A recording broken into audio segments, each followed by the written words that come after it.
What's your point of view on where plasma fusion systems are? Are we going to have fusion energy this century, this decade?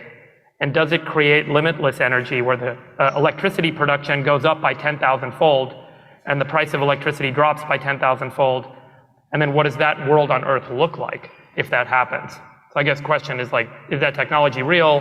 When does it happen? And what happens to the world here when and if that happens? I'll answer that question, but then let me sort of point out what the actual issue is. If the question is like, is it possible to solve fusion energy? 100% yes, definitely, is for sure. So I think you've got a cost of fuel issue, which is very significant. You've got to have a whole bunch of knockdowns from when you generate the heat to when you actually convert that into electricity. You've got some very difficult maintenance issues with a fusion reactor.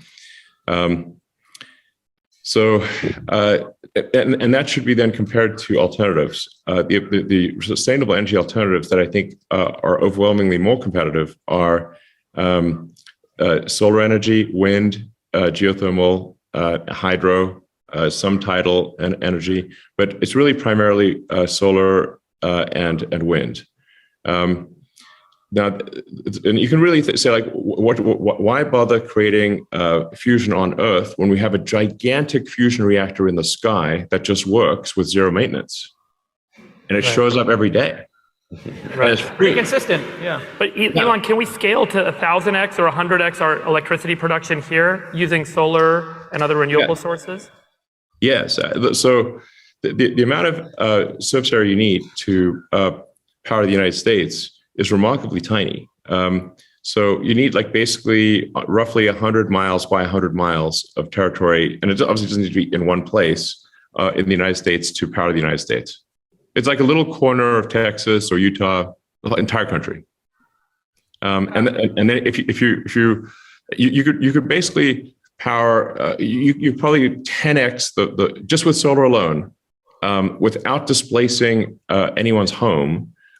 Power an economy 10 times the size of the United States in the United States on land. When energy prices, if you extend that to water, because Earth is 70% water. Yeah. I mean, you could say, okay, now we could probably have a civilization that is 100 times as energy intensive as we currently have it. And so what